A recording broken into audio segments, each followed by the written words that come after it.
Bună seara și bine ați venit la întâlnirea noastră prilejuită de seminarul corelat cu cursul de reprogramare a subconștientului desfășurat în urmă cu deja aproape 2 săptămâni, cum trece timpul. Vă rog să-mi confirmați că mă auziți și că mă vedeți. Super. Bun. Deloc întâmplător am urmărit un fragment dintr-o conferință despre visuri și țeluri pe care am susținut-o în urmă cu câțiva ani, pentru că este foarte important, mai ales că suntem acum la început de an calendaristic. O secundă.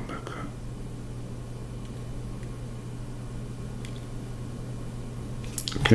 Deci mai ales că suntem acum la început de an calendaristic, e foarte important să ne stabilim obiectivele pentru acest an. Și chiar dacă nu era, să zicem, prevăzut în mod explicit în cadrul exercițiilor pe care vi le-am recomandat să le realizați, totuși vă recomand să vă acordați timp pentru stabilirea acestor obiective. Bineînțeles, întotdeauna versiunea ideală este ca în spatele obiectivelor să fie visuri adevărate. Da?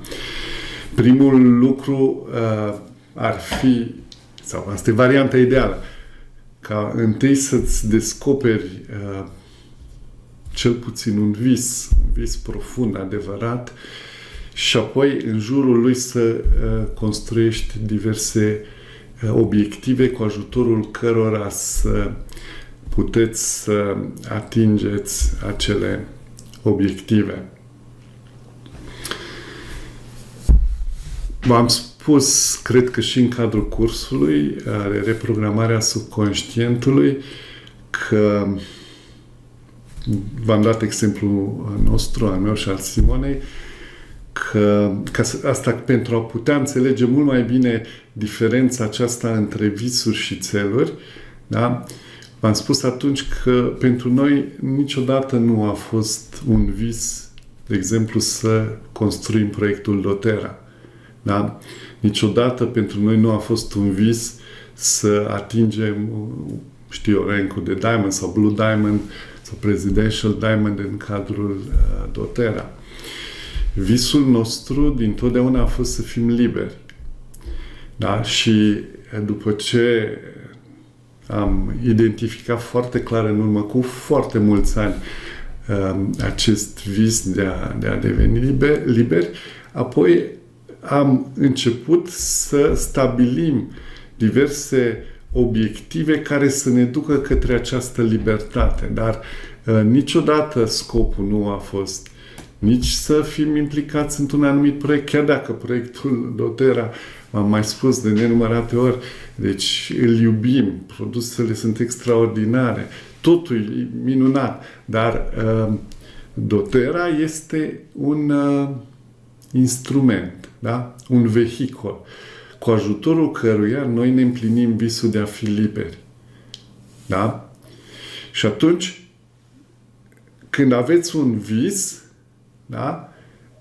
Trebuie să începeți să stabiliți niște strategii cu ajutorul cărora să puteți să ajungeți să vă împliniți acel vis. Și asta se realizează prin stabilirea de diferite obiective. Da? Obiective intermediare, care vă duc în cele din urmă, dacă stabiliți corect aceste obiective și, bineînțeles, depuneți și munca necesară, o să vă ducă în situația în care o să vă realizați acele visuri sau acel vis Da? Până la urmă despre asta este vorba. Și acum, în situația în care nu vă este foarte clar care sunt visurile voastre, nu e o tragedie. Puteți atunci stabili obiectivele în funcție de ceea ce simțiți voi că este urgent și important în viața voastră. Da? Și atunci stabiliți la modul acesta aceste obiective. Dar e foarte important să aveți obiective. Să aveți obiective fixate, clar, da? Obiective care vor canaliza energiile ființei voastre și în felul acesta, da, o să valorificați într-un mod constructiv aceste energii. Nu le veți dispersa în zeci, sute de direcții neconstructive. Pentru că am văzut de nenumărate ori în această viață oameni care munceau foarte mult, munceau chiar cu entuziasm, dar nu aveau o direcție. Da? Și în felul acesta munca lor se risipea. Puteau să obțină niște rezultate pe termen foarte scurt, dar neavând obiective clar stabilite, nu puteau să obțină rezultate pe termen lung. Da? Și tocmai de aceea este extrem de important să aveți obiectivele clar stabilite și recomandarea mea este ca în acest weekend aveți 2 zile, sâmbătă și duminică, da, să vă scrieți cât se poate de clar aceste obiective. Da?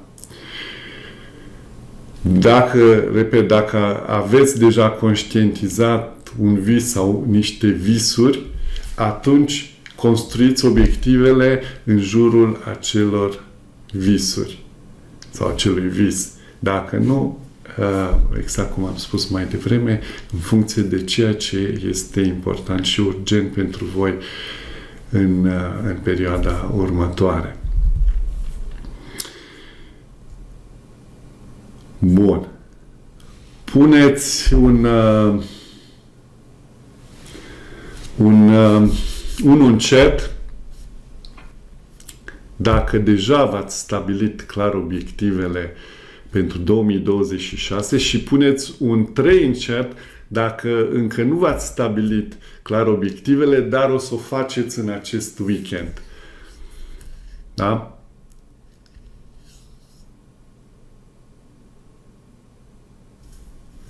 Super.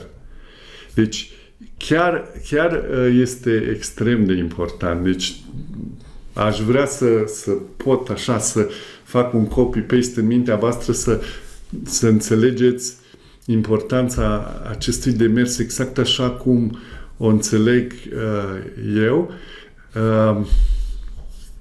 Pentru că, în mod sigur, dacă ați înțelege așa, în seara asta, imediat după seminar, o să vă apucați să scrieți. Și deloc întâmplător am spus să vi le scrieți, nu am zis altceva, să vă gândiți la ele sau... nu. Deci trebuie scrise, structurate cât se poate de clar, da? Și, bineînțeles, să fie cât se poate de clar pentru voi ceea ce vă doriți. Deci nu trebuie să fie ceva mambo-jumbo, super sofisticat, super complicat. Nu. Trebuie să fie ceva clar, simplu, cu care să rezonați. Ceva care să fie ușor de asimilat, da? Și atunci, în mod sigur, rezultatele o să fie foarte bune. Și bineînțeles că acele exerciții săptămânale pe care vi le-am recomandat să le realizați le puteți corela cu aceste obiective pe care unii deja vi le-ați fixat, alții o să vi le fixați în acest weekend. Da? Și atunci, practic,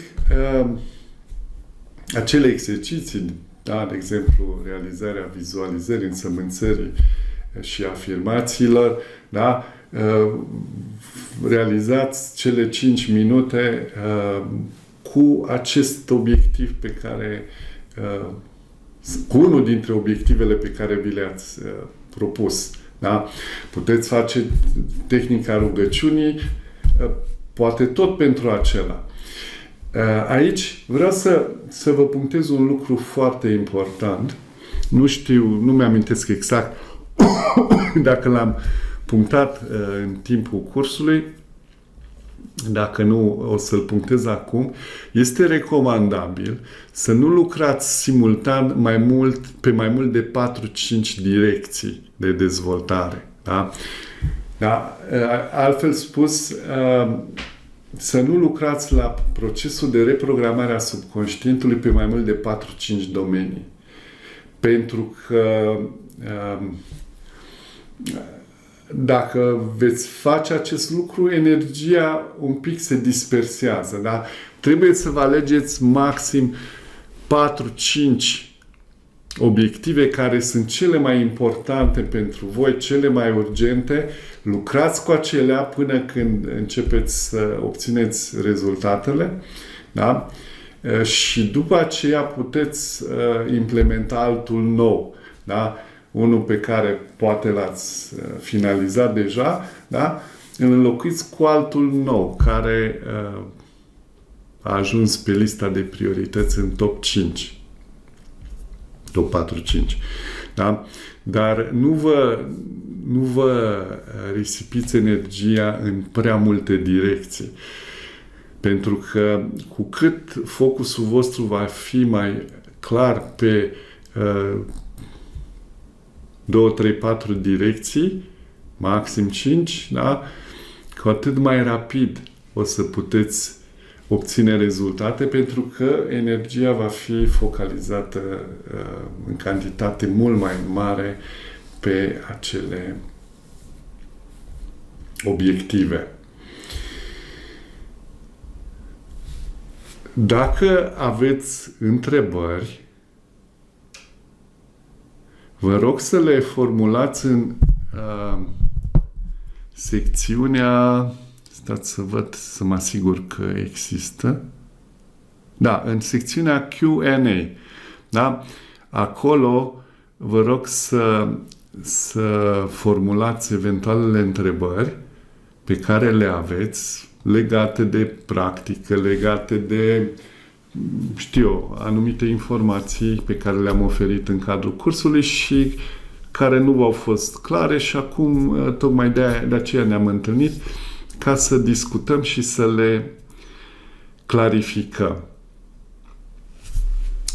Bun, până apar întrebări, că deocamdată nu sunt întrebări în această secțiune, mai vreau să vă punctez un lucru, și anume că aceste exerciții pe care vi le-am propus, da, puteți să le realizați în mai multe tranșe pe parcursul zilei. Da? Nu trebuie neapărat să le realizați într-un singur bloc. Da? De exemplu, puteți face primele 2 exerciții dimineața.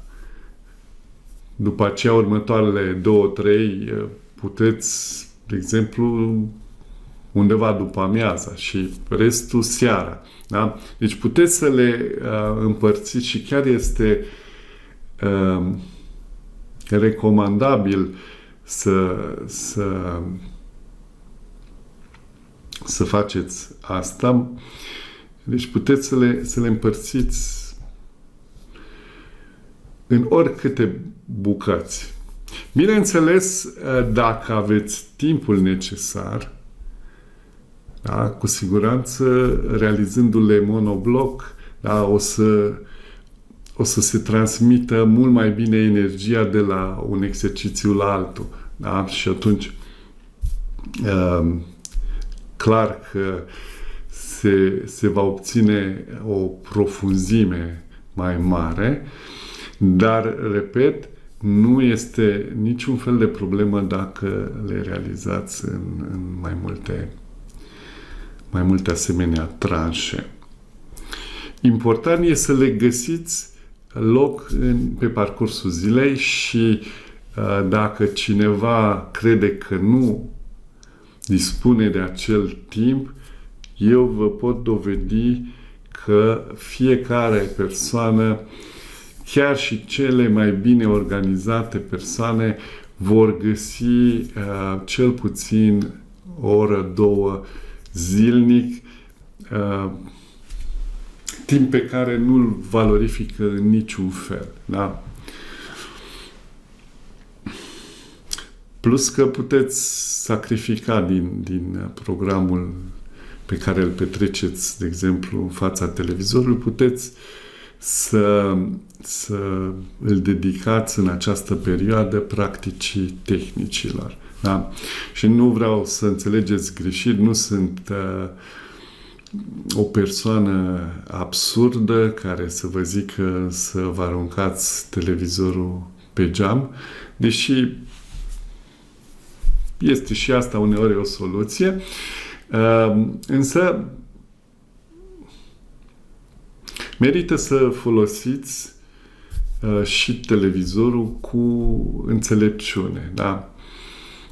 Pentru că sunt într-adevăr canale cum ar fi, de exemplu, chit că mai nou sunt tot felul de prostii și pe Discovery și pe National Geographic și pe Viasat și așa mai departe, dar găsiți și niște lucruri care chiar să vă învețe ceva.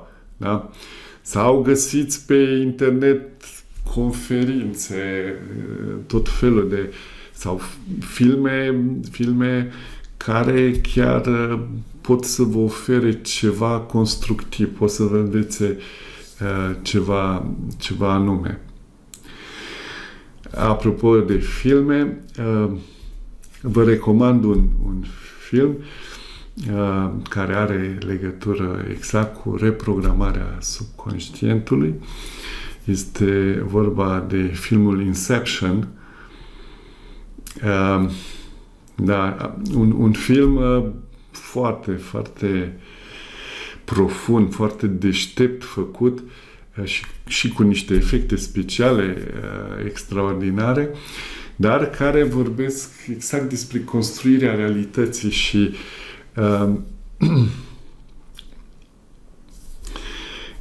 acela ar fi cel mai bine să-l putem viziona împreună, pentru că există o simbolistică pe care, dacă o decodifici, oricum filmul este extraordinar, dar dacă și înțelegi profunzimile, este fabulos. Și am organizat în trecut niște retrageri cu tema reprogramarea subconștientului, retrageri la munte de weekend, și acolo am putut să vizionăm cu cei care au participat acest film și să-l disecăm, pentru că clar oferă o viziune, să zicem așa, palpabilă legată de modul în care mintea noastră construiește realitatea. Da? Și da, uite, acum mi-am amintit, există o serie de documentare, de exemplu, What the Bleep Do We Know? Este un documentar mai vechi, de prin anii 2000, cred, dar genial. Deci, What the Bleep Do We Know? O să vă trimit pe e-mail o listă cu niște astfel de documentare pe care merită să le vizionați. De asemenea, Brian Greene este un fizician de top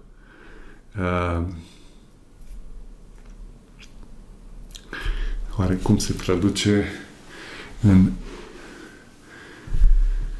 română? The Fabric of the Universe. Am un lapsus.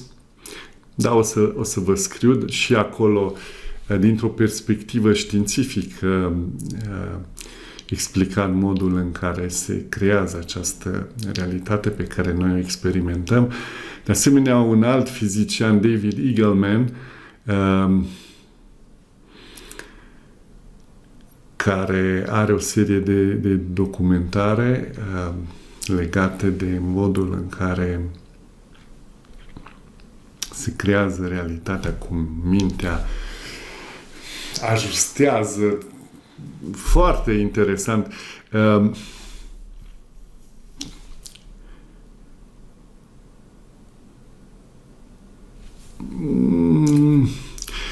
Da, Simona a tradus Țesătura Universului, dar în română nu așa îi zice.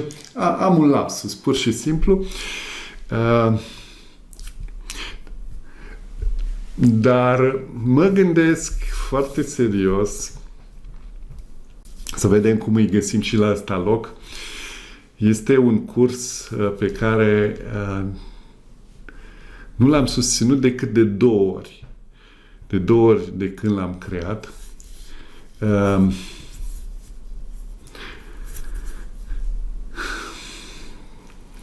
Despre realitatea holografică și funcționarea minții. Acolo abordez mai concret și detaliat modul în care se creează realitatea. Inclusiv din perspectiva fizicii cuantice, da? Și din perspectiva tradițiilor spirituale. Și, practic, am împletit elementele din tradițiile spirituale cu cele din știință. Da? Și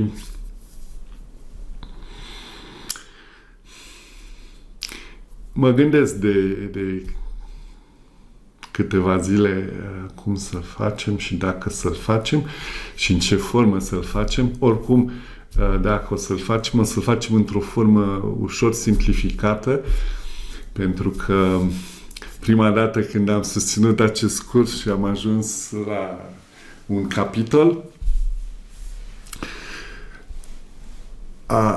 efectiv în sala de conferințe, că a fost un curs susținut în persoană, deci efectiv am simțit așa cum s-a lăsat o ceață mentală deasă și că a fost prea mult pentru ei.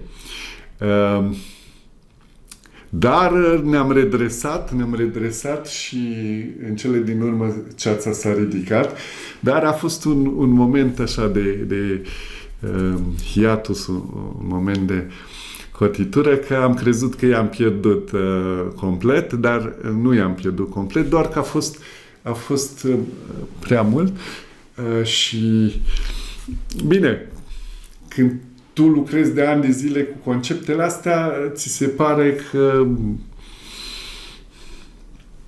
nu e așa de complicat, dar dacă cineva vine pentru prima dată în contact cu toate ideile respective, da, este un pic mult.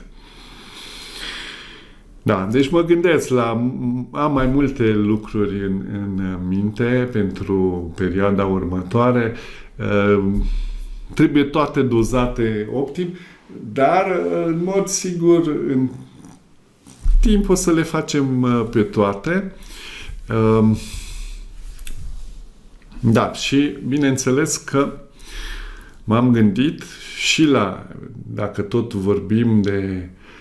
am vorbit de cum se creează realitatea, bineînțeles că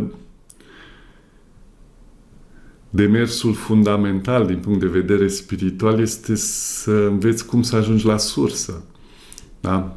Sursa este cea mai importantă, dar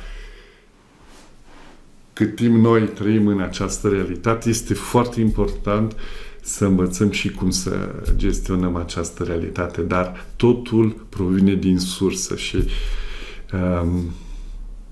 demersul fundamental pe calea spirituală este găsirea celui mai profund răspuns la întrebarea cine sunt eu.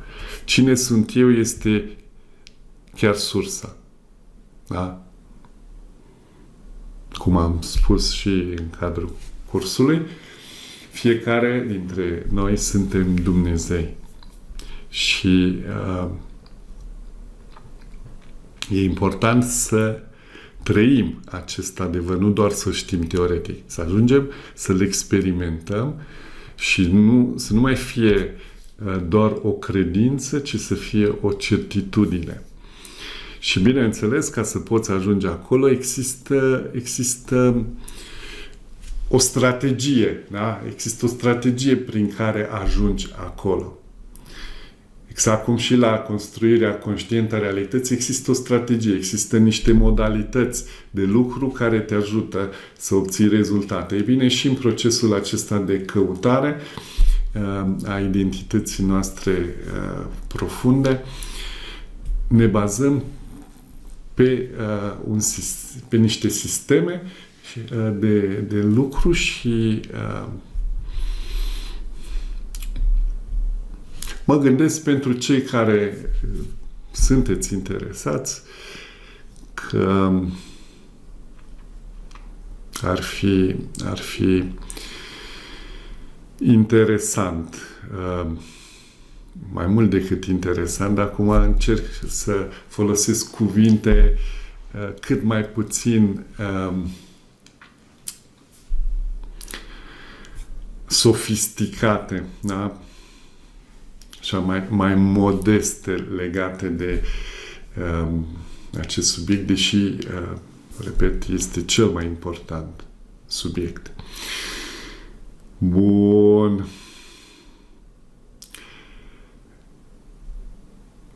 Haideți că avem niște întrebări. Să vedem. Deci, prima întrebare.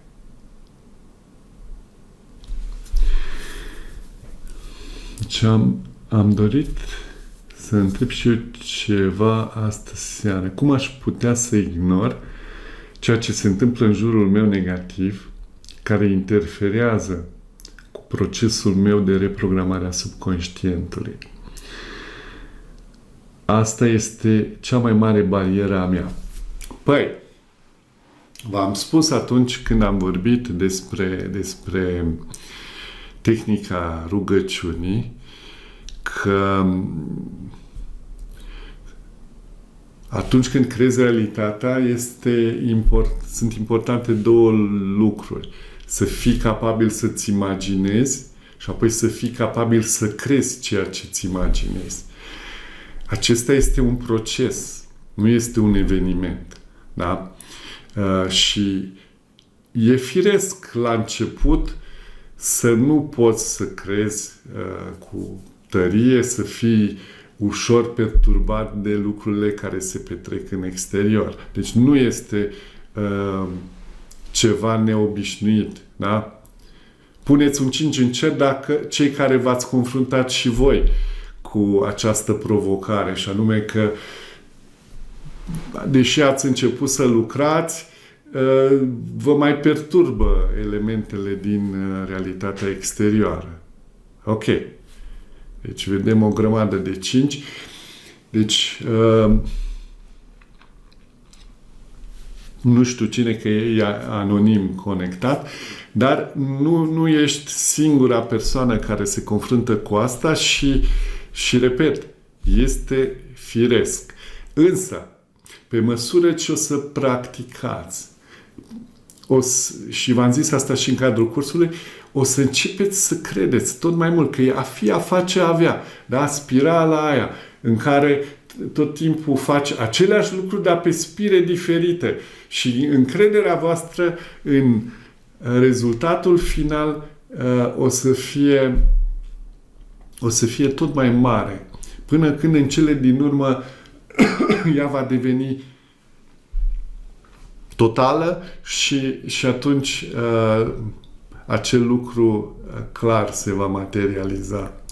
Bine, nu se va materializa așa, va pica din cer, ci atât de când credința în reușita pe un anumit domeniu este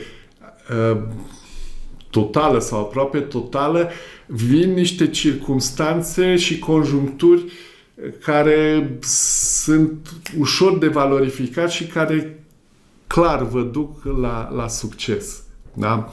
Deci se creează conjuncturile, dar totuși tu trebuie să faci ceva. Da? Pentru că triada creatoare nu este a fi, a avea. Este a fi, a face, a avea. Deci trebuie să faceți și voi partea voastră de muncă, da? Pentru că Dumnezeu vă pune în traistă, vă dă, dar nu vă pune și în traistă. Da? Trebuie să faceți și voi partea voastră. Dar important este că până la urmă o să reușiți. Mai ales dacă nu ați mai practicat astfel de lucruri, va fi nevoie de un timp poate mai lung până când intrați în acea stare de încredere profundă în ceea ce realizați ca și tehnici. Da? Dar important e că dacă veți persevera, veți reuși. Vă garantez acest lucru. Da? A fost o întrebare, nu știu, a dispărut între timp, dar era întrebarea care e diferența între țel și obiectiv. Nu există nicio diferență. Doar că uneori îmi place să-l folosesc obiectiv și alteori țel. Dar sunt sinonime. Da? Văd acum, da, Alina. Aveam senzația că era prima întrebare, dar era a doua. Bun, deci am clarificat. Obiectiv sau țeluri obiective sau țeluri sunt același lucru. Irina spune, am o nelămurire referitoare la exercițiu cu observarea respirației la curs. Am fost în mașină și nu am avut tot timpul în internet. Mai concret, în ce constă? Păi, constă în a observa actul respirației, fără să intervenim, fără să modificăm ritmul, fără să-i modificăm amplitudine. Doar observăm, da? Și în tradiția budistă, unde a fost creată această tehnică, acolo se recomandă ca actul observării să se realizeze la nivelul nărilor. Da? Asta este recomandarea lor și are o anumită logică, are o multă logică, nu o anumită logică, dar e suficient și doar să observăm pur și simplu respirația. Însă, dacă e observare globală, pentru majoritatea va fi mai dificil decât nu să se focalizeze, să observe respirația în zona nasului, pentru că fiind mai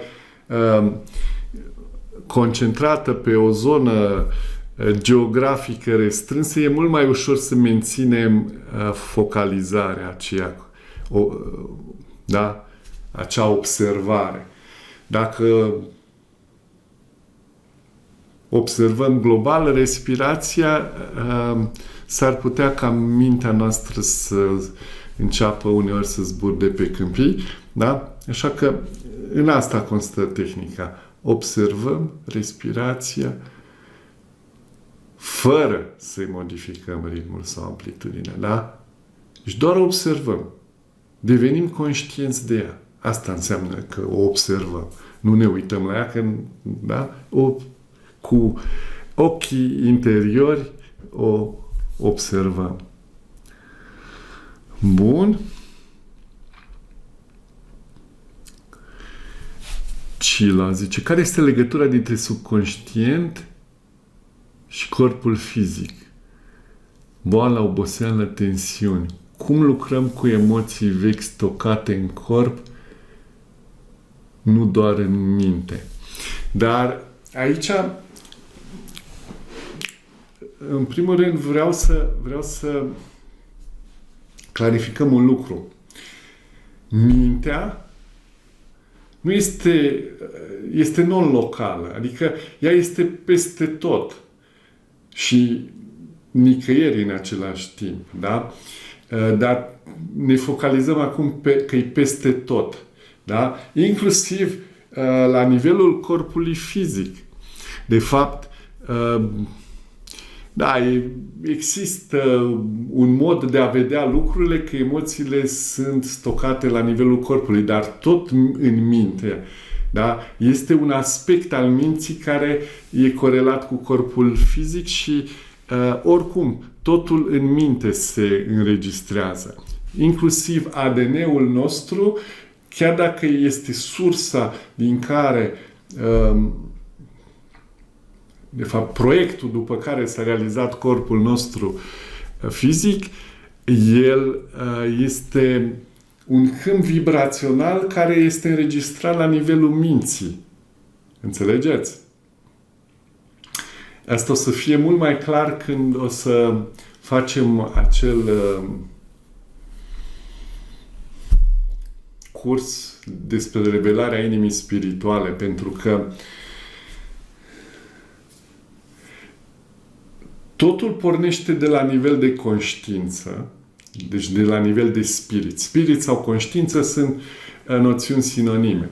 Și apoi, printr-un proces de condensare, de scădere în frecvență de vibrație, apar diferitele corpuri ale ființei. Mai întâi, anumite corpuri energetice, da? Corpul cauzal, mai întâi, unde e tot programul după care se vor realiza următoarele corpuri.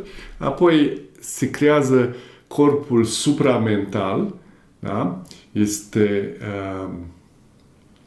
oarecum zona de suprafață a sufletului nostru, corpul supramental împreună cu corpul cauzal constituie ceea ce noi numim sufletul.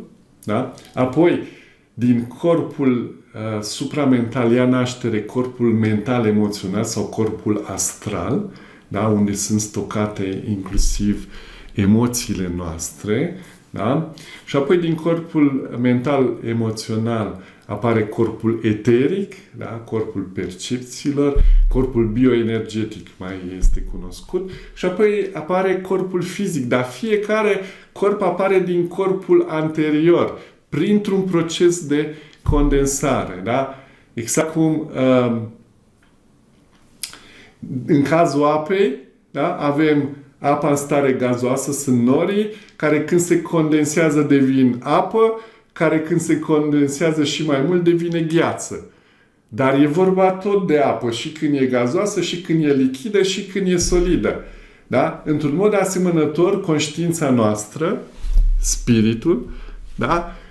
Care, să zicem, în exemplu cu apa este starea gazoasă a apei, da? El prin răcire, pierdere de căldură, frecvență de vibrație, devine apă, da? După care, dacă își mai pierde din căldură și din frecvența de vibrație, devine gheață. Înțelegeți? Și, de fapt, e vorba doar de stare de agregare. Corpul fizic este starea de agregare solidă a spiritului. Da? Și tot ceea ce este solid este o manifestare solidă, între ghilimele solidă, a spiritului. Dar totul este spirit, totul este conștiință. Da? Așa că, revenind la întrebarea cu legătura dintre corpul fizic, boală, oboseală, tensiuni,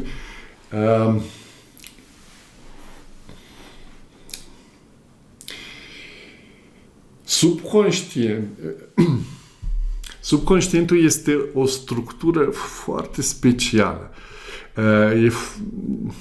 e foarte greu de înțeles cu mintea obișnuită. Mintea obișnuită se manifestă până la nivelul corpului mental-emoțional. Mai sus de acolo ea nu poate să meargă. Dar subconștientul este o structură care este prezentă peste tot în creație. Inclusiv la nivel cauzal, acolo unde este o lume a perfecțiunii, subconștientul există și acolo. Dar mintea obișnuită, nu neapărat conștientă, mintea superficială, ea nu există decât până la un anumit nivel de frecvență de vibrație. Și atunci, practic, chiar dacă noi vorbim de corp fizic și așa mai departe, toate aceste lucruri sunt înregistrate în diferite exprimări ale subconștientului. Că și subconștientul are mai multe niveluri de exprimare. Dar vă dați seama că nu puteam intra în astfel de detalii și nici măcar nu este neapărat foarte productiv să intrăm în astfel de detalii în contextul respectiv. Dar merită să rețineți că totul se înregistrează la nivelul minții subconștiente, chiar dacă se exprimă și la nivelul corpului fizic. Da? Se exprimă pentru că e procesul acela de coborâre de sus în jos, de la frecvențe mai înalte către frecvențe mai joase. Bun.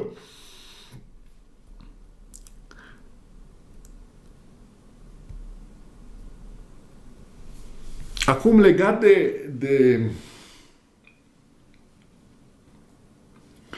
de boală, de oboseală, de tensiuni,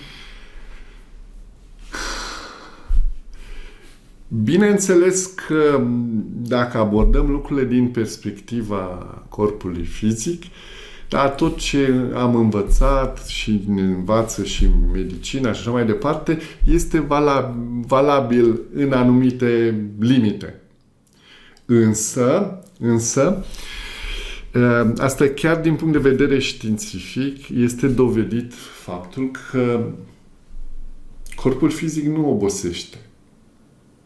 Mintea noastră obosește. Înțelegeți? Pentru că corpul, el exprimă ceea ce există setat la nivelul minții. Și dacă am putea antrena mintea, da, să nu obosească, atunci nici corpul fizic nu ar obosi. Știu că nu toată lumea rezonează cu această idee și că nu toată lumea este de acord cu mine și nu e niciun fel de problemă în asta. Deci nu vreau să vă conving, eu vă spun ceea ce am înțeles prin experiență directă, dar, repet, chiar și științific se precizează acest lucru. Da?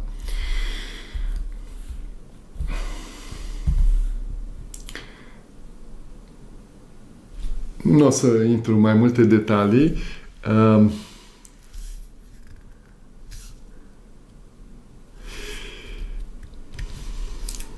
A doua parte a întrebării era cum lucrăm cu emoții vechi stocate în corp, nu doar în minte.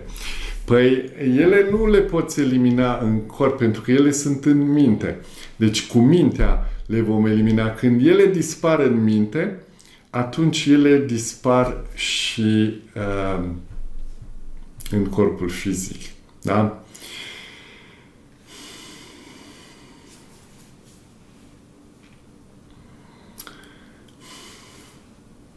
Sunt tot felul de experimente care utilizează hipnoza și, de exemplu, am citit în cartea Universul holografic al lui Michael Talbot de experimente în care, de exemplu, o un bărbat a fost hipnotizat să nu mai fie capabil să vadă pe fiica lui. Da? Și erau în aceeași încăpere, bărbatul nu putea să o vadă pe fiică, dar putea să vadă un obiect care era plasat în spatele fiicii. Da? Deci, practic, fiica era între obiect și acea persoană și el putea să vadă acel obiect pentru că în reprezentarea lui mentală fiica lui nu exista. Și el construia realitatea, mintea lui construia realitatea fără fiica lui. Da? Și probabil că ați văzut în diverse show-uri de hipnoză când unor persoane li se induce ideea de a nu mai recunoaște o anumită cifră. Da? De exemplu, 6. Da? Și au fost puși să numere 1, 2, 3, 4, 5, 7, 8, 9, 10. Săreau peste 6. Pentru ei nu mai există. Da? Sunt tot felul de lucruri. Sau, de exemplu, persoane care manifestă personalități multiple. Da? Când se manifestă o anumită personalitate, persoana respectivă are anumite boli. Când se manifestă o altă personalitate, persoana respectivă nu mai are bolile respective. Da? Pentru că, până la urmă, mintea noastră creează realitatea. Și știu că e dificil de acceptat că lucrurile funcționează așa, dar, repet, există dovezi chiar în zona aceasta științifică care ne arată că așa stau lucrurile. Da? Noi, de exemplu, în mare experimentăm aceeași realitate, dar nu e aceeași. Pentru mine este o realitate, pentru fiecare dintre voi este o altă realitate. Ușor diferită, în funcție de setările voastre interioare. Da? Ne uităm la același scaun și vedem cu toții un scaun, dar îl vedem totuși diferit. Pentru că fiecare avem filtrele noastre care ne fac să percepem realitatea într-un anumit fel. Unic. Da? Nimeni nu percepe realitatea 100% identic cu ceilalți. Da?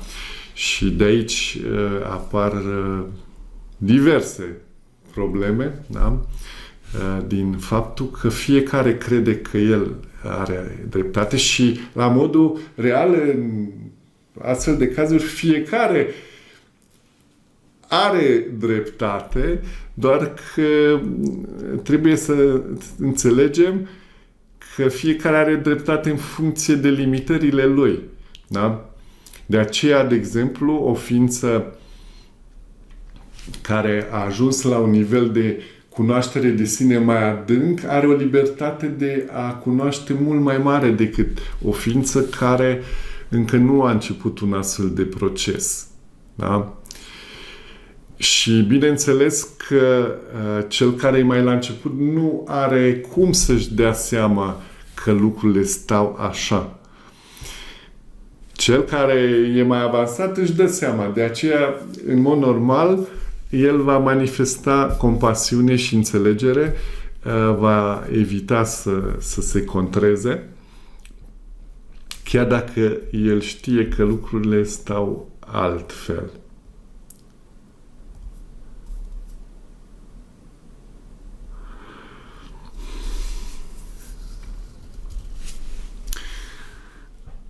O altă întrebare: cum putem structura procesul de trezire a energiei Kundalini sau al celui de-al treilea ochi în cadrul unui plan de reprogramare a subconștientului pe 12 luni, astfel încât să evităm capcana așteptărilor nerealiste?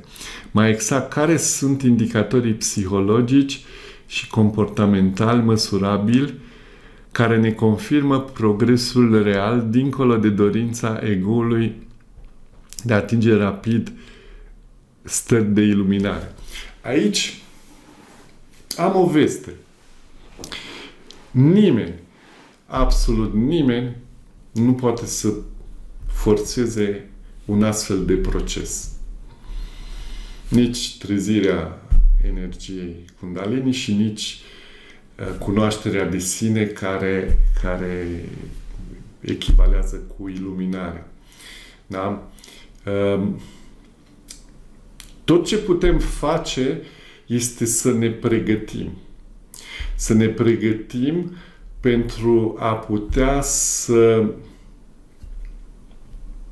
valorificăm momentul în care se va crea conjunctura în care să recunoaștem. Că e vorba de fapt de o recunoaștere a identității noastre. Noi am fost, suntem și vom fi întotdeauna conștiința supremă. Dar știm acum doar teoretic.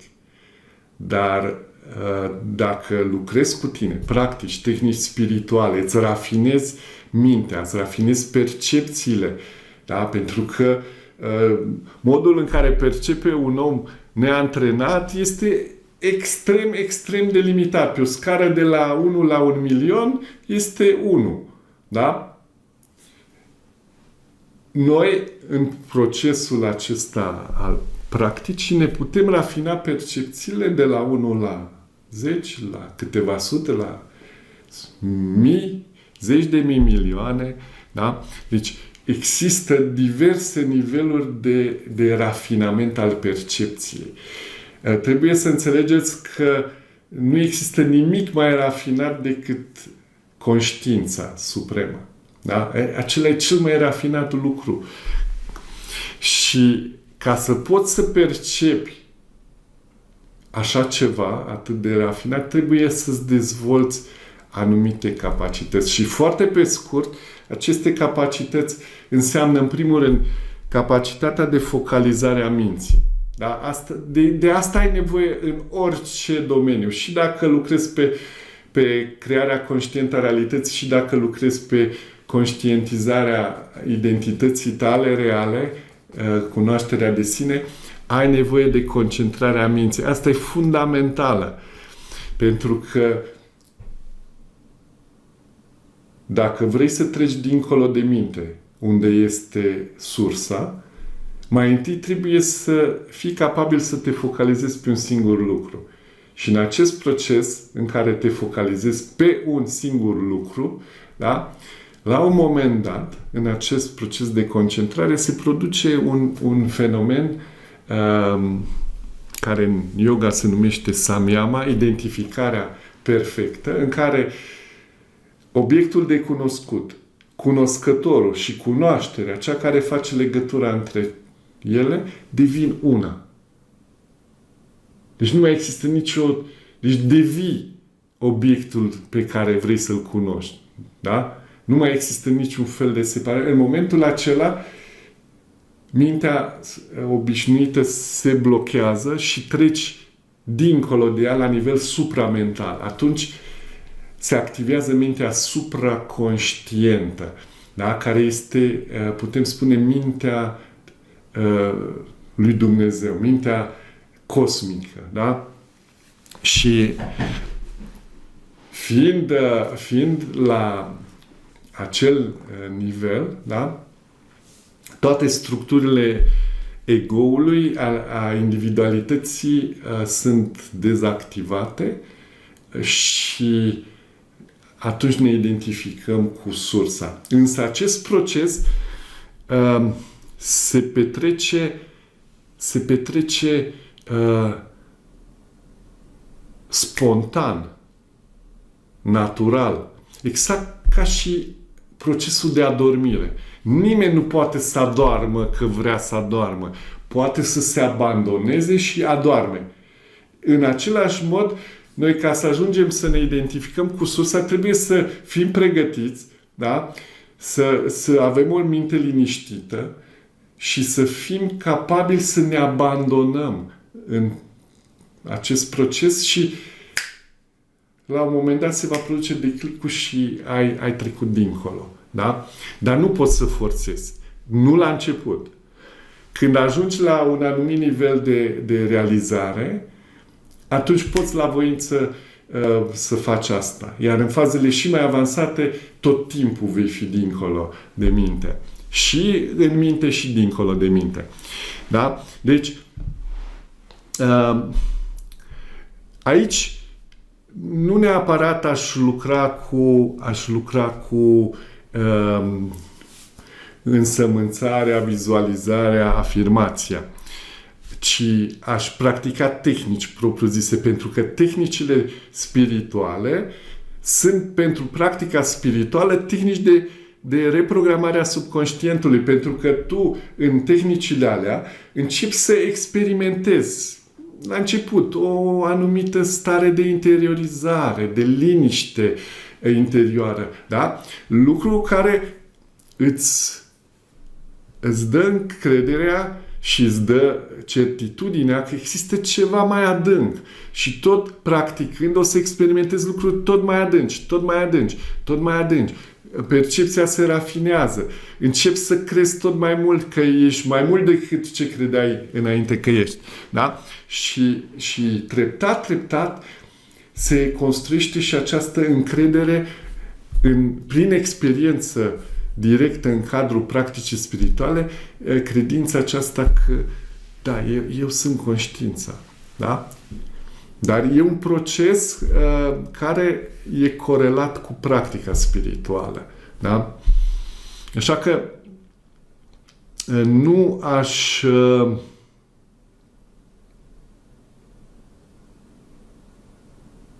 nu aș merge neapărat pe chestia asta. Iar legat de indicatorii psihologici și comportamental măsurabili, starea de liniște și pace interioară, da? Ăsta e, să zicem, un reper foarte bun în acest proces și, de asemenea, capacitatea de focalizare pe un singur gând. Da? Reprezintă un indicator care ne arată cât de avansați suntem în acest proces. Cu cât mintea noastră este mai calmă, mai liniștită și capacitatea ei de focalizare pe un singur lucru este mai bună, cu atât suntem mai avansați în procesul de cunoaștere de sine. Da? Deci ăsta e reperul. Nu putem folosi repere, să zicem așa, mai matematice, mai palpabile, ci fiindcă însă și experiența cunoașterii de sine este o experiență subiectivă și indicatorii vor fi tot subiectivi. Da? Dar cineva care deja a ajuns la acea realizare va putea să recunoască în ceilalți aceste elemente ale evoluției. De aceea, în tradițiile spirituale, e recomandabil să ai un maestru. Un maestru care te ghidează și care a trecut el deja prin toate acele lucruri prin care o să treci și tu și el poate să identifice etapele prin care treci și să-ți dea niște sfaturi ideale pentru ca tu să poți să evoluezi cât mai rapid și armonios.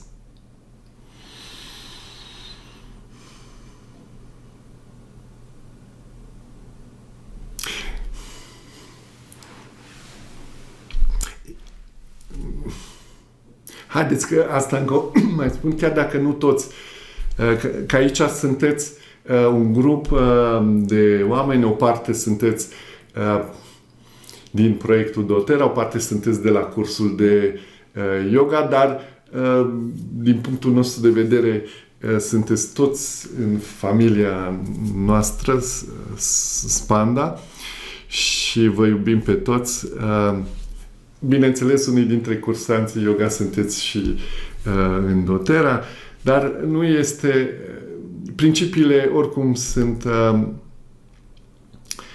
sunt aceleași. O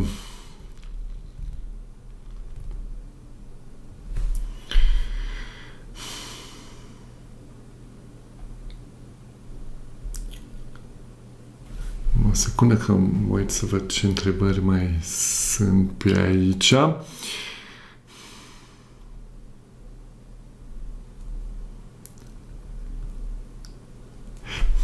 Da. Deci, ce mai vreau să punctez legat de asta? Că aici e un joc foarte interesant și foarte subtil. În sensul că, da, tu îți dorești, de exemplu, să atingi iluminarea spirituală. Da? La început îți dorești, începi și practici și ăsta e punctul de pornire pentru toți. Da? Își doresc de la nivelul egoului acest lucru, încep să practice diferite tehnici și egoul se rafinează și așa mai departe.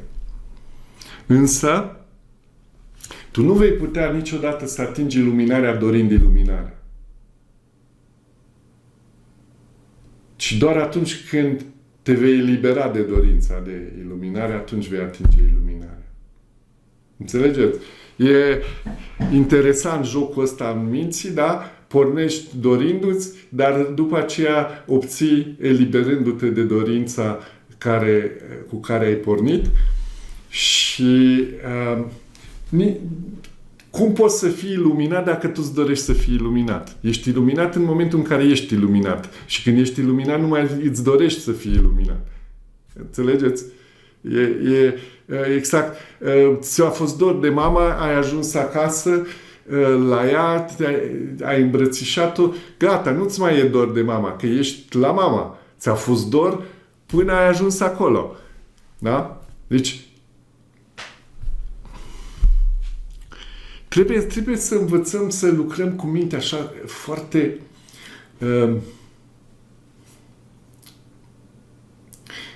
șmecher mi-a venit, dar șmecher în sensul ăla frumos, elevat, în sensul că să jonglez, nu, magician.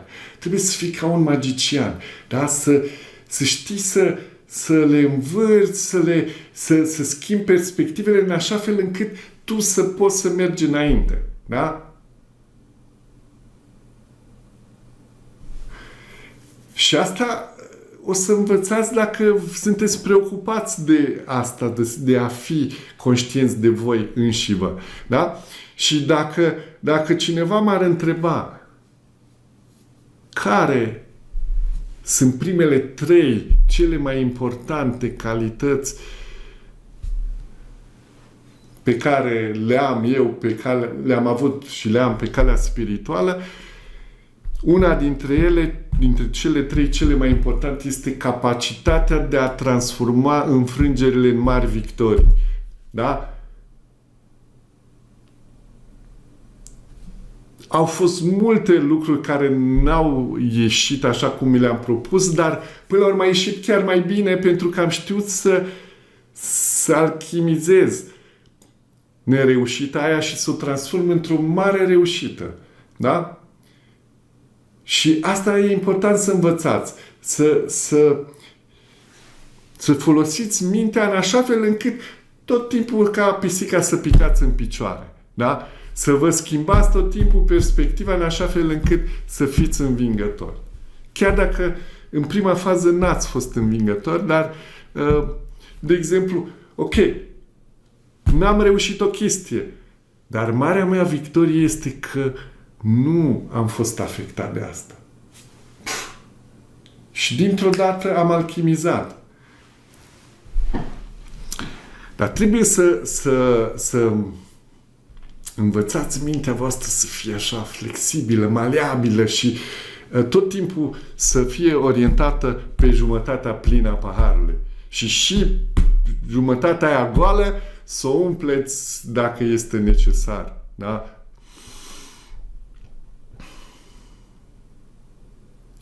Bun. Să vedem mai departe. Întreabă Alina, cum găsim filmulețul cu pastorul care explică diferențele între mintea bărbaților și a femeilor? Păi, cred că îl găsiți găsiți și pe YouTube. Undeva l-am și eu pe un canal de YouTube. O să urmăresc să-l găsesc și să-l trimit.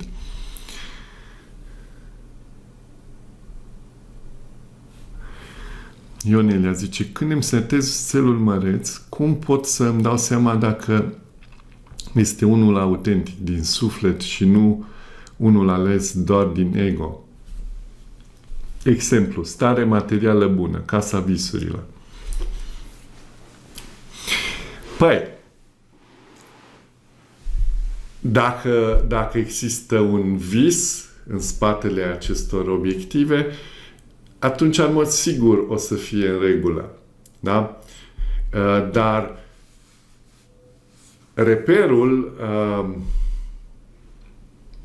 cel mai bun este starea voastră interioară când vă raportați la obiectivul respectiv și când lucrați. Dacă simțiți entuziasm, bucurie, da? Înseamnă că e în acord cu voi înșivă, cu esența voastră. Da? Dacă nu-l simțiți nicicum, atunci e foarte posibil să nu fie în acord cu esența voastră, dar s-ar putea, de asemenea, faptul că nu-l simțiți să fie un blocaj. El, de fapt, să fie pe direcția pe care e bine să mergeți. Da? Asta, după o perioadă de practică, o să se clarifice. Da? Dar și o să vedeți, după o perioadă de practică, o să vă mai ajustați obiectivele. Da? De unde știu? Și eu am făcut asta. Am stabilit niște lucruri și după ce am practicat o perioadă, mi-am dat seama că totuși aș putea face niște ajustări, inclusiv uneori am ridicat ștacheta mai sus, alteori am coborât-o ușor, da? Dar exact cum zicea Brian Tracy, fi clar în stabilirea țelurilor, dar fi flexibil în realizarea lor. Da? Adică să-ți ajustezi. Plan de review. Planifică, acționează, revizuiește. Planifică, acționează, revizuiește. Facem procesul ăsta de câte ori este necesar, da? Până ne găsim ritmul și direcția optimă pentru noi. Da? Oricum, aici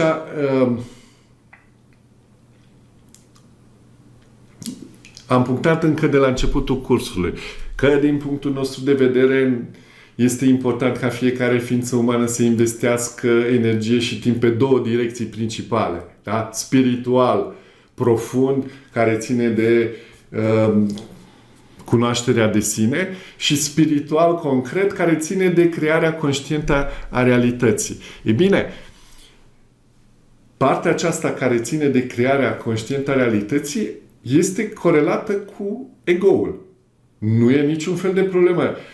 Depinde ce înțelegem prin ego. În general, în multe tradiții spirituale, ego-ul este perceput ca fiind ceva negativ. Dar nu e deloc negativ. Ego-ul nostru, cele mai vizibile elemente ale ego-ului nostru sunt mintea și corpul fizic. Da? Ele nu sunt ceva rău, ele doar sunt instrumentele prin care sufletul își manifestă, de fapt spiritul își manifestă individualitatea. Da? Și corpul fizic, corpul bioenergetic, corpul mental-emoțional, mintea, suflul sunt vehiculele cu care sufletul nostru experimentează această realitate. Da? Ele nu sunt rele în sine. Ele pot să fie negativ orientate dacă nu ne ocupăm de ele. Da? Mintea poate să fie negativă sau poate să fie constructivă. Depinde cât de bine am antrenat-o. Da? Deci, Până la urmă, sufletul nu are nevoie nici de bunăstare materială, nu are nevoie nici de casa visurilor și așa. Asta are nevoie individualitatea noastră. Da? Dar individualitatea noastră nu este separată de conștiința supremă. Noi, fiecare dintre noi, ne manifestăm simultan ca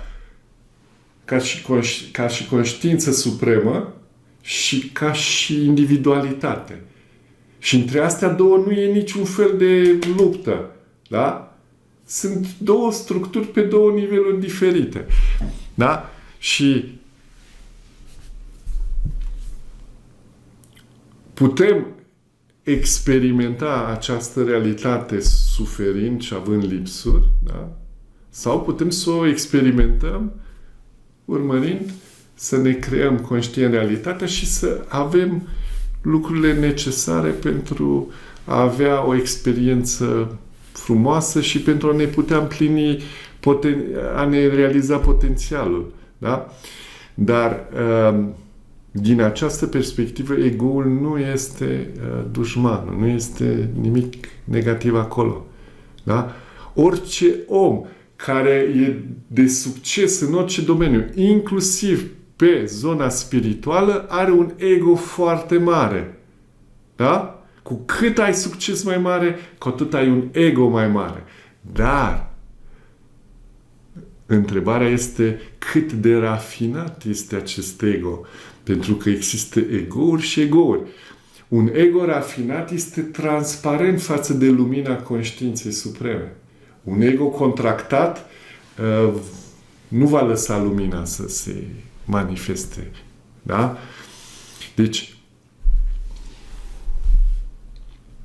sper că a fost clar. Deci nu e o problemă e firesc și avem scris din fabricație în mintea noastră subconștientă această dorință de a obține plenitudinea. Da? Este normală. Nu este niciun fel de... Nu e vorba de faptul că ești lacom, că ești materialist sau... Nu. Pur și simplu ai decis că vrei să-ți creezi o anumită experiență și ți-o creezi. Da? Bun. Iuliana zice, poți să ne mai explici odată cum e cu însămânțarea? Însămânțarea înseamnă trăirea sentimentului că deja avem ceea ce ne dorim. Da? Deci, însămânțarea este trăirea sentimentului. Vizualizarea este crearea de imagini vizuale corespunzătoare situației în care deja am obținut ce ne dorim. Și afirmația este o afirmație legată de ceea ce ne dorim să obținem și formulată la modul că deja am obținut ceea ce ne dorim. Da? Și când le realizăm împreună, ele de fapt înseamnă rugăciunea corect realizată. Pentru că rugăciunea corect realizată le include pe acestea trei. Însămânțarea, să trăiești sentimentul, vizualizarea, să vizualizezi și afirmația, să afirmi că deja ai obținut acele lucruri. Bineînțeles, în tehnica pe care v-am oferit-o mai sunt niște elemente care facilitează o fixare mai bună în subconștient. Dar, în esență, rugăciunea corect realizată lucrează exact cu aceste trei. Însămânțarea, vizualizarea, afirmația. Roxana spune, contemplarea afirmației propuse presupune concentrarea pe mesaj sau se mai poate completa cu altceva? Încerc să înțeleg. Deci contemplarea afirmației asupra presupune concentrarea pe mesaj. Aici te rog, Roxana, să vii cu niște completări, că nu mi-e foarte clar care e sensul întrebării.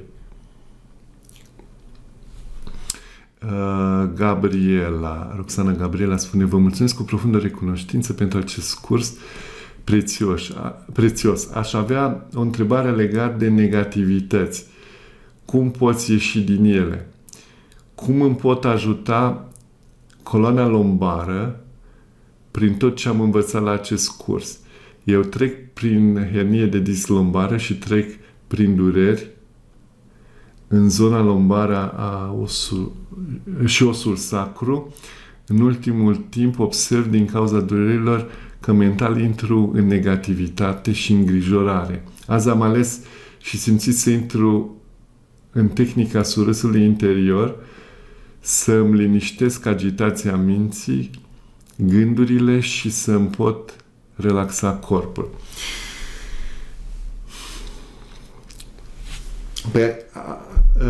În cadrul cursului am precizat mai multe modalități de eliminare a negativităților. Ori când apare o negativitate, înlocuim cu o idee, când apare un gând negativ cu un gând constructiv, sau dacă putem identifica un opus, exact cu opusul acelui gând. Dacă e gând legat de frică, un gând legat de curaj. Da? Și de asemenea cu afirmații. Eu am precizat și atunci că nu este neapărat întotdeauna simplu să faci chestia asta, dar e singurul mod în care chiar poți să faci ceva constructiv, pentru că mintea trebuie reorientată. Nu poți stopa gândurile negative, dar poți să le înlocuiești. Da? Poți să stopezi doar când ești foarte, foarte antrenat. Deci la un nivel de antrenament, atunci poți să și stopezi, dar totuși cea mai bună strategie și sigură este să înlocuiești gândul negativ cu unul pozitiv. Acum, legat de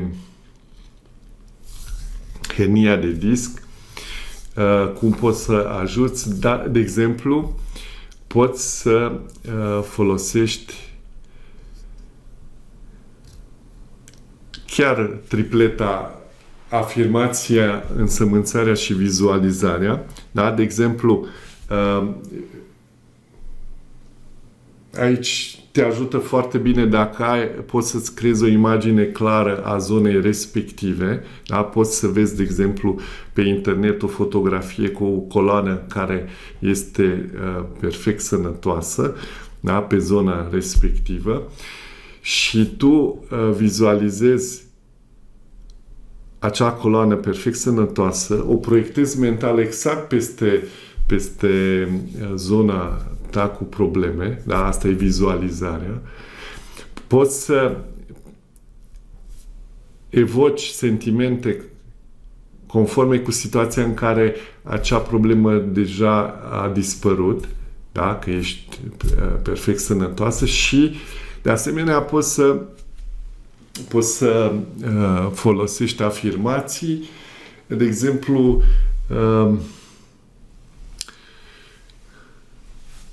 poate să fie: coloana mea vertebrală lombară este perfect sănătoasă. Da? Deci, tentația este, mai ales când sunt situații de genul acesta cu dureri, să formulați ceva care să elimine durerea. Dar pe voi nu vă interesează durerea, pe voi vă interesează destinația. Destinația este sănătate. Sănătate în care mă simt perfect și așa mai departe. Da?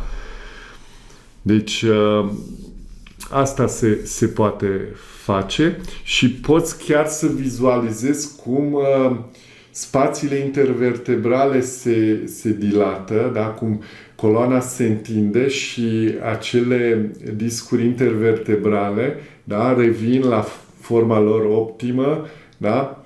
Și în felul acesta o să dispară și partea, sau măcar o să se atenueze partea de durere. De asemenea, pentru problema aceasta cu zona lombară, îți recomand și o chestie foarte concretă. Există așa numitele mese de inversie, da? În care te agăți cu picioarele și ea se dă peste spate și atârni practic cu capul, în general cam la 15-20 de grade este înclinația ideală, tu atârni cu capul în jos, atârnată de glezne, și cam 10 minute se recomandă într-o serie din asta și apare o întindere a coloanei vertebrale și o destindere a discurilor intervertebrale. Da? Se găsesc peste tot astfel de mese de inversie. Și ele sunt foarte bune nu numai pentru cei care au probleme, ci pentru cei care vor să prevină apariția problemelor, pentru că stând foarte mult pe scaun, da, zona lombară se trasează și atunci apar astfel de probleme. Eventual, să îmi scrii în privat pe Messenger sau pe e-mail și o să-ți mai dau niște sfaturi punctuale legate de asta și niște exerciții. Alina zice, dacă tu ai fi în locul unuia dintre noi, cu un job între 8 și 14, să zicem, cum ai face rutina zilnică pentru noi începătorii?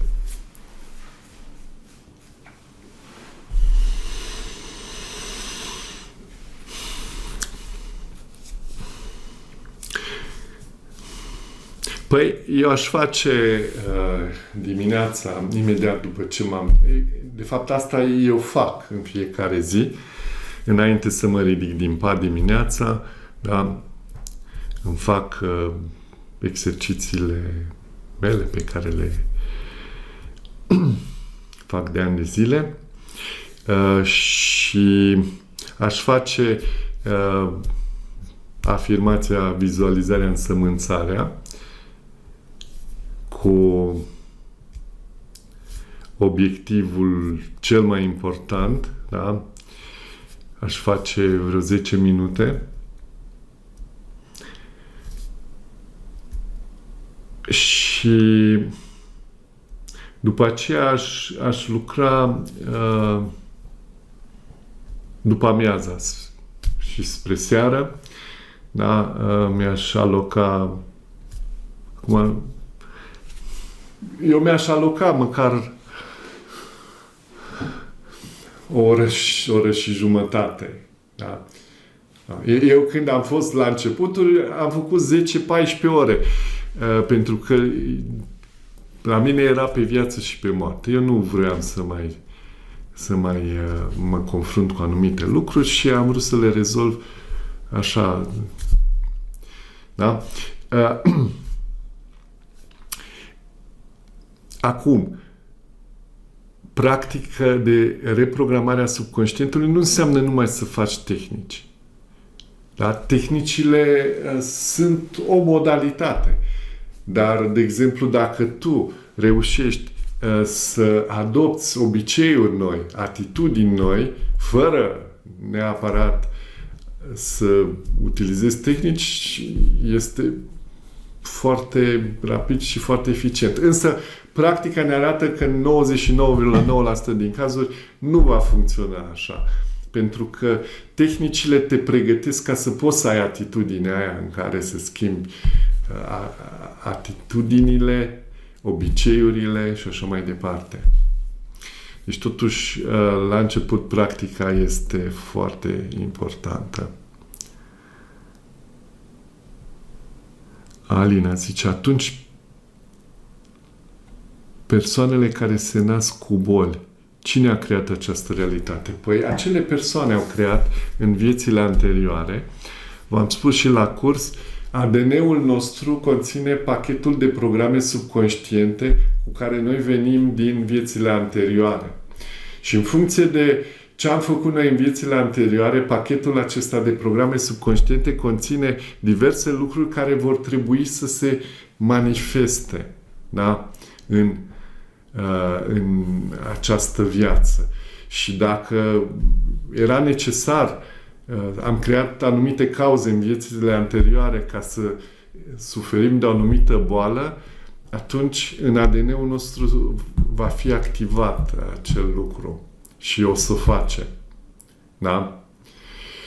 Bine, sunt anumite lucruri pentru care avem predispoziții, dar nu e obligatoriu să se petreacă.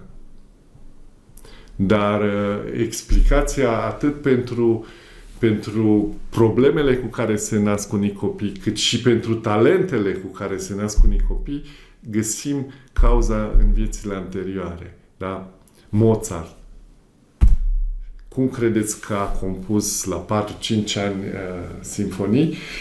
El, în viața anterioară, a fost muzician la un nivel foarte înalt și și-a putut activa încă de la acea vârstă capacitățile cu care a venit din viața anterioară. Da? Pentru că altfel ar însemna că divinitatea este nedreaptă. Dacă am avea o singură viață, da? Și unii se nasc frumoși, deștepți și bogați și alții săraci, bolnavi și așa, ai putea să zici, frate, dar divinitatea asta nu e corectă. De ce unora le dă așa și altora le dă altfel? Da? Oricum, cu toții va trebui să trecem prin toate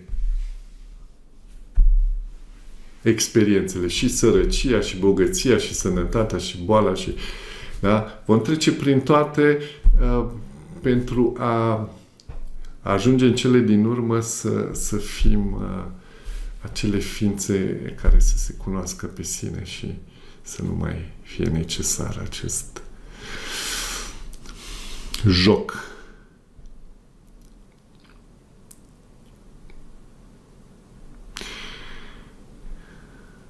Bun, Gabriela zice: și îmi doresc anul acesta să încep cursul de dans, ce e visul meu din copilărie, și din cauza durerilor de coloană lombară îmi pune blocaje să mă țină mintea în confort. Cum mă pot ajuta ca visul meu să se împlinească, să depășesc blocajele minții, că nu voi putea dansa din cauza durerilor de coloană? Păi, în primul rând să te focalizezi, să-ți rezolvi problemele cu coloana. Prin practica anumitor tehnici, dar și prin practica anumitor lucruri concrete. De exemplu, masa aia de inversie sau anumite exerciții, da? Pe care o să ți le trimit și care o să te poată ajuta să-ți întinzi coloana, să se așeze discurile. Da?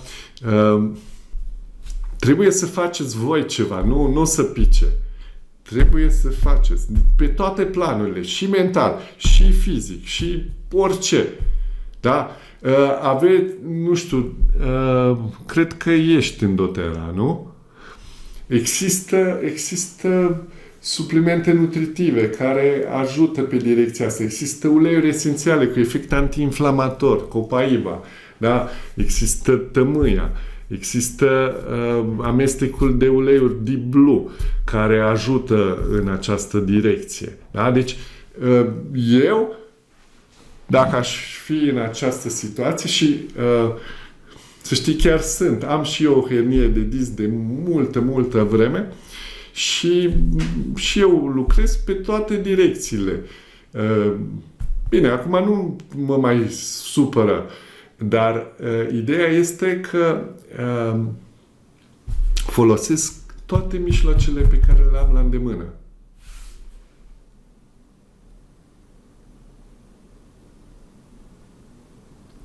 Exact, cum a zis Alina. Suplimentul cu colagen, Meta Power Advantage, tot de la doTERRA, care ajută foarte mult în regenerarea discului intervertebral și eliminarea durerii. Aici, scrie-mi, te rog, pe chat dacă ești în doTERRA, că dacă ești pe grupul Natura într-o picătură, da, acolo găsești Simona Buburuz a scris legat de Meta Power Advantage, cum a ajutat-o să elimine durerile de spate și mai sunt multe relatări, dar folosiți-vă de tot ce aveți la dispoziție. Nu contează din ce sursă, că-i de la doTERRA, că-i din yoga, că-i chestie de reprogramarea subconștientului. Lucrați cu toate, că de-aia v-au fost oferite ca să vă folosiți de ele. Da, uite, scrie Simona Buburus, frankincense capsule. Da? Pe ce linie ești? Zi-mi pe cineva din upline-ul tău.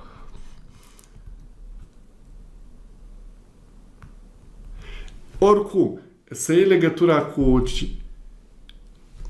Elena Ilie.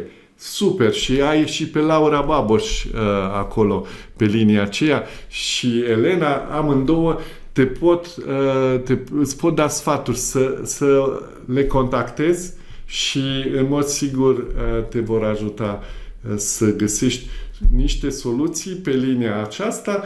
Eu o să-ți dau și niște exerciții și folosește și tehnicile de reprogramare a subconștientului. Deci poți să consider că deja ai rezolvat problema. Deci o să dansezi. Să știi că și unul din visurile mele este să știu să dansez. Nu prea mă pricep.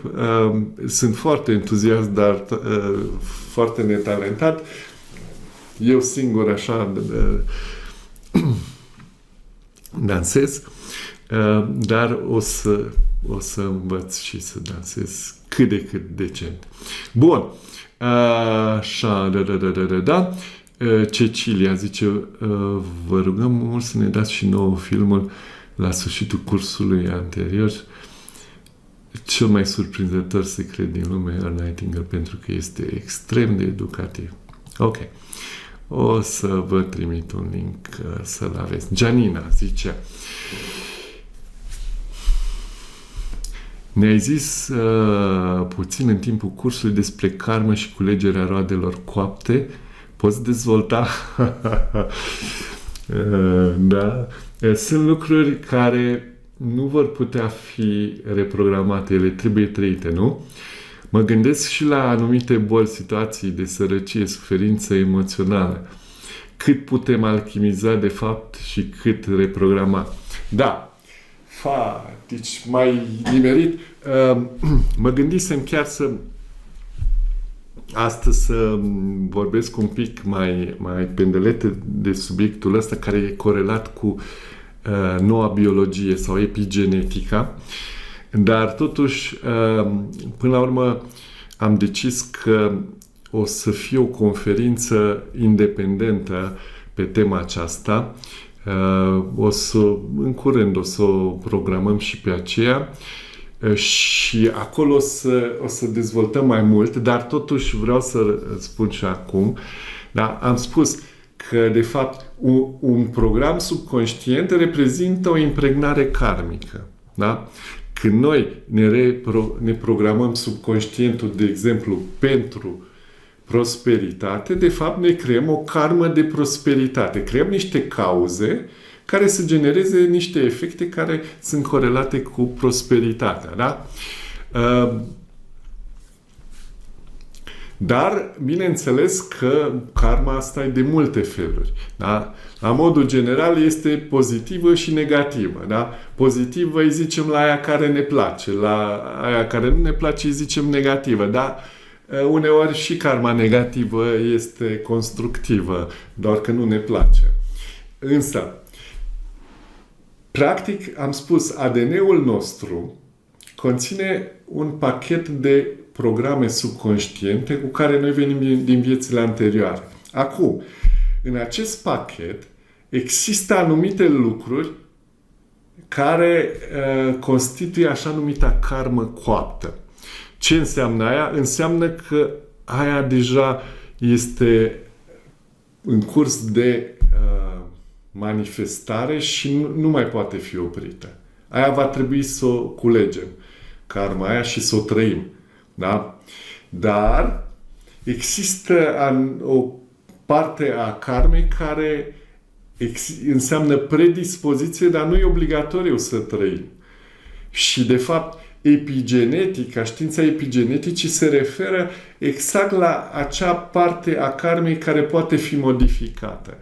Și spune epigenetica că noi, prin intermediul factorilor de mediu, putem să schimbăm modul în care genele se exprimă. Ce înseamnă exprimarea genelor? Ori că se activează, ori că se inactivează. Da? De exemplu, dacă tu trăiești emoții negative, da?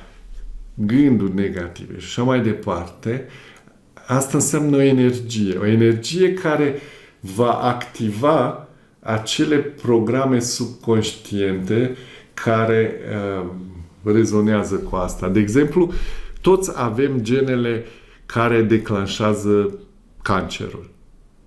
Însă ele se activează doar în anumite condiții. Da? Și, de exemplu, trăirile astea negative activează acele gene. Da? Deci, cauza, peste 95%, spun studiile științifice, cancerul nu are o cauză genetică, ci o cauză epigenetică. Adică factorii de mediu au favorizat activarea acelor gene care au declanșat cancerul. Însă, dacă totuși s-a declanșat, dar persoana schimbă atitudinea, schimbă stilul de viață, se hrănește corespunzător, utilizează, suplimente nutritive, gânduri pozitive, emoții pozitive, da? Practic, aceste energii schimbă expresia genelor și vor dezactiva acele gene. Și apare remisia spontană. Înțelegeți? Bun. Și asta a fost un exemplu de karmă care nu a fost neapărat coaptă. Da? Avem liber arbitru să activăm sau să nu activăm. Depinde cu ce energii venim noi la bătaie. Da? Și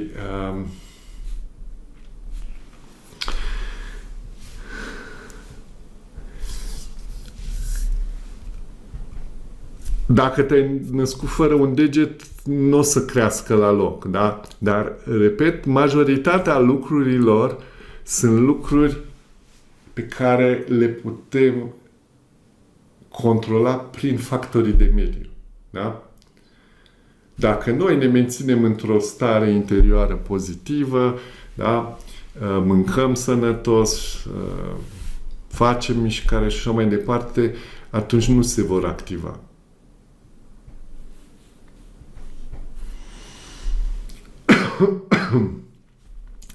Pentru că ADN-ul funcționează pe grupuri de gene.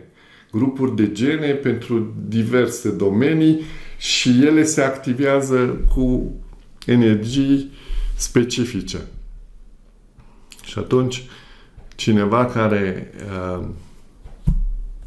rămâne permanent orientat constructiv, n-ar trebui să-și facă foarte mari griji.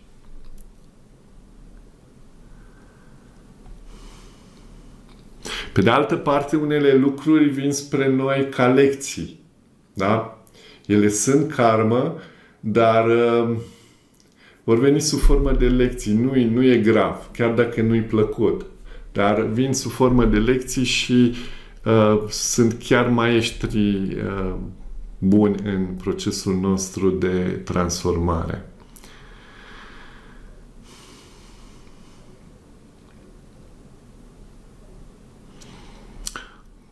Bun. Sper că a fost cât de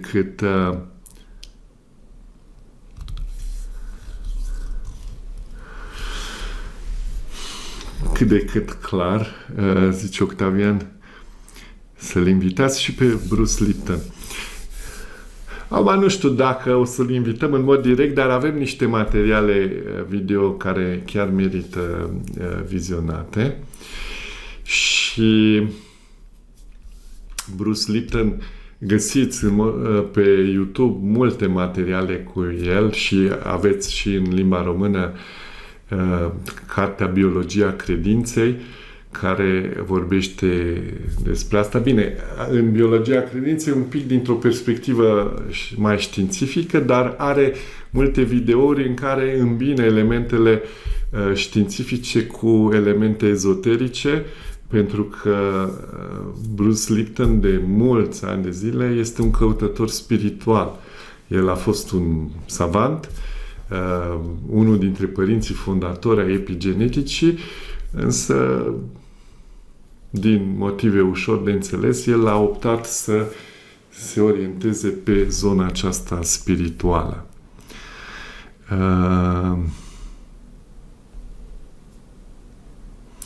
Carmen Valentina zice, wow, cât este de adevărat.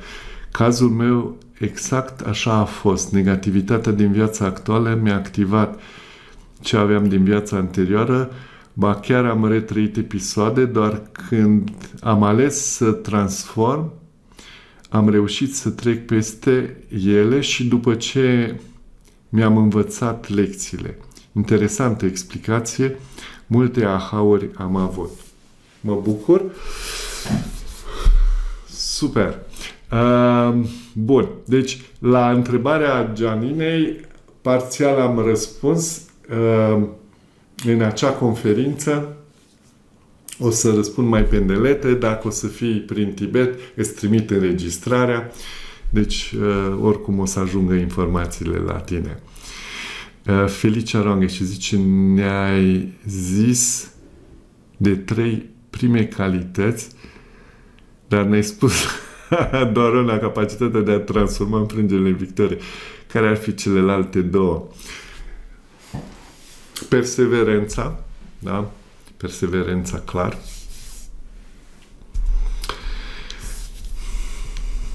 Și să lăsăm și un pic de suspans. Deci astea 2 clar sunt în acest top. Perseverența și această capacitate de a transforma eșecurile în mari victorii. Deci nu victorii, în mari victorii. Da? Uneori și eu mă amuzam de mine însumi, văzând cum le manipulez toate aceste lucruri, dar într-un mod constructiv. Da? Deci, fiți atenți. Dacă nu puteți fi liberi, măcar în mintea voastră, cum să vă așteptați să fiți liberi în afară? Trebuie să vă dați frâul liber imaginației creatoare, să îndrăzniți măcar mental, să visați număreți, supermăreți, macrocosmic, da? Pentru că exersând, da, mental, treptat astea o să se și materializeze, da?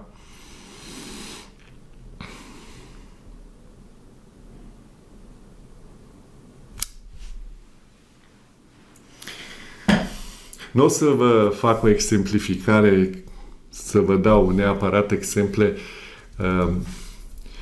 de imaginație din asta super debordantă și fără limite, fără cenzură, fără taburi, deci dați-vă frâul liber minții. Înțelegeți?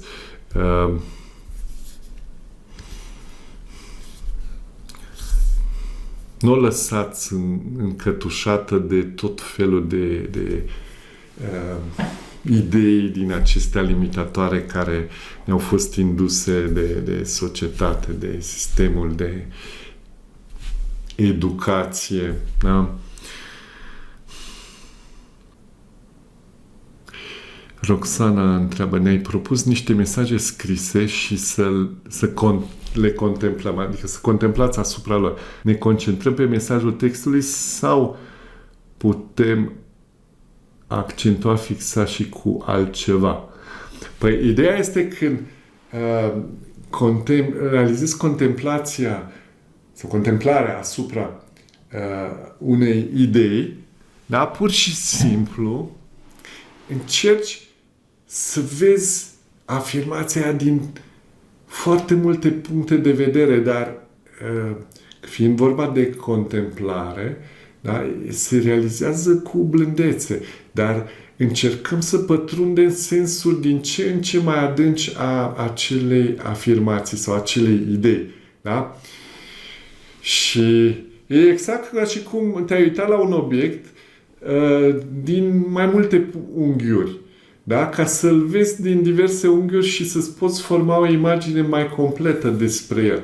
Că poate din spate arată cu totul și cu totul altfel și îți dă cu totul și cu totul altfel de informații. Și atunci acest exercițiu de contemplare de fapt te va ajuta să pătrunzi sensuri din ce în ce mai adânci a acelei afirmații sau acelei idei. Da? Sper că a fost clar acum. Da. Bun. Super. Nu mai sunt întrebări. Oricum, o să mai avem astfel de întâlniri.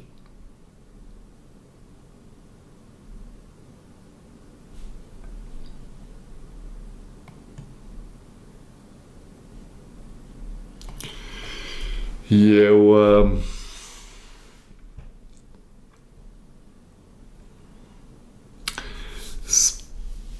sper că cu toții realizați exercițiile. Dacă cumva nu le-ați realizat până n-ați început, să începeți, pentru că în mod sigur o să vă ajute enorm. Pe toate domeniile vieții o să vă ajute aceste exerciții. Nu doar pe domeniile cu care lucrați acolo. Înțelegeți? Deci,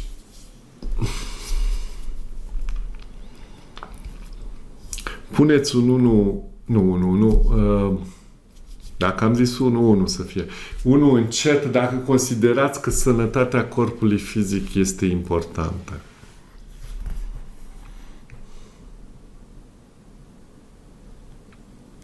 Pentru voi, evident. Bun. Și acum puneți un 6 încet. Dacă considerați că sănătatea voastră mentală este cel puțin la fel de importantă ca și cea fizică. Ok. Deci, pentru a avea cu adevărat o sănătate mentală optimă, trebuie să lucrați cu mintea. Trebuie să o antrenați. Da?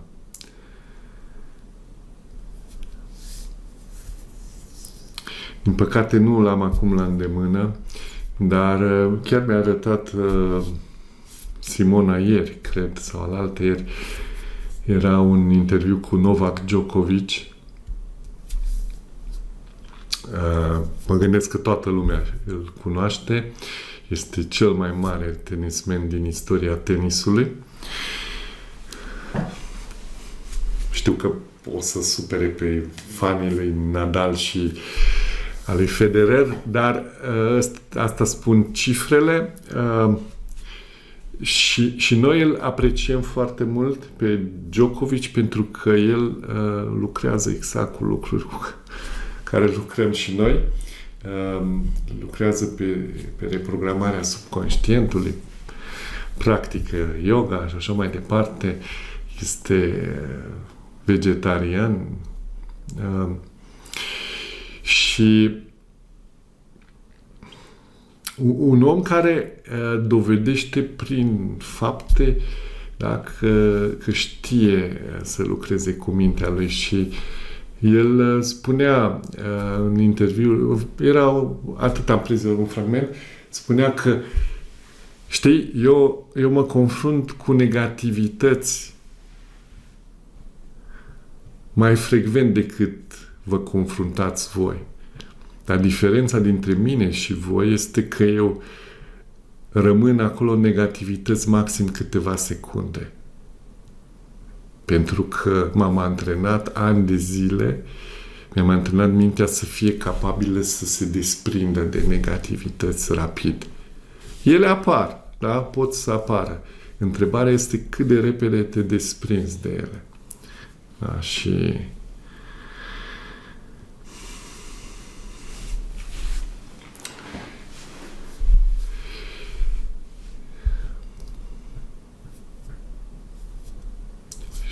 merită să faceți din mințile voastre, da, niște diamante și niște lasere din acelea care se focalizează perfect și strălucesc și aduc în viața voastră lumină.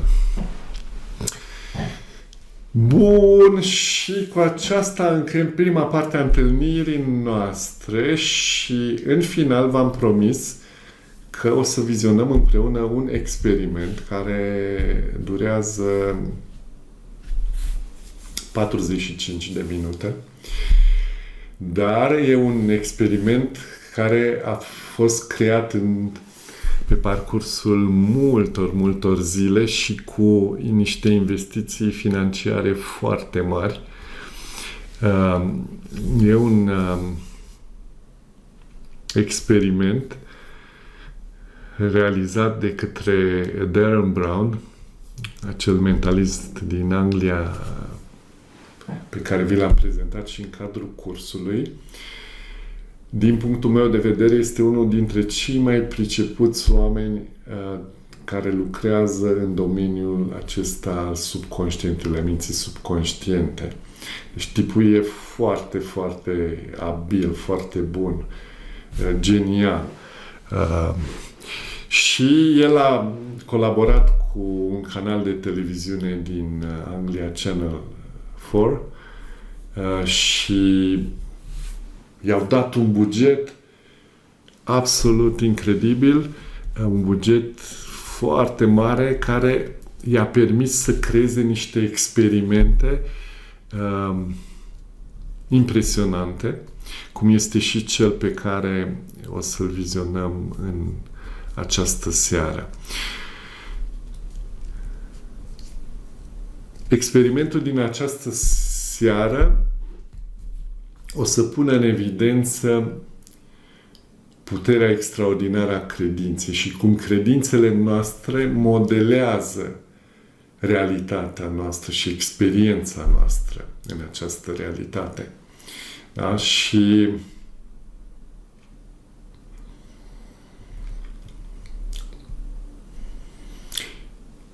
după ce vizionăm, în final doar 2-3 minute ne mai întâlnim pentru a trage niște concluzii, însă ce vă asigur este că va fi foarte, foarte interesant.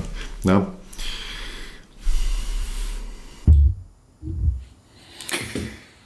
Da, am revenit. Puneți un 10 în chat dacă vi s-a părut foarte, foarte interesant acest experiment.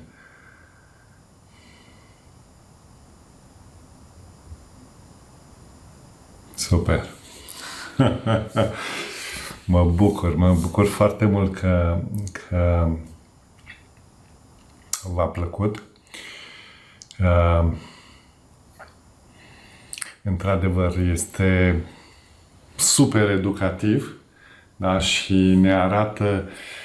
ne arată multe lucruri, da? Pe lângă puterea extraordinară a credinței și modul în care credința noastră modelează această realitate pe care noi o experimentăm. Da? Ați văzut că e vorba și de atitudini legate de oportunitățile pe care sau cu care ne intersectăm în viață și adesea procedăm ca Wayne, da? Nu le vedem pentru că suntem prea focusați pe jumătatea goală a paharului și da, e chiar impresionant, absolut impresionant. Și ce vreau să vă asigur este că sunt experimente reale, 100% reale, nu sunt manipulate, regizate ca să iasă așa cum trebuie.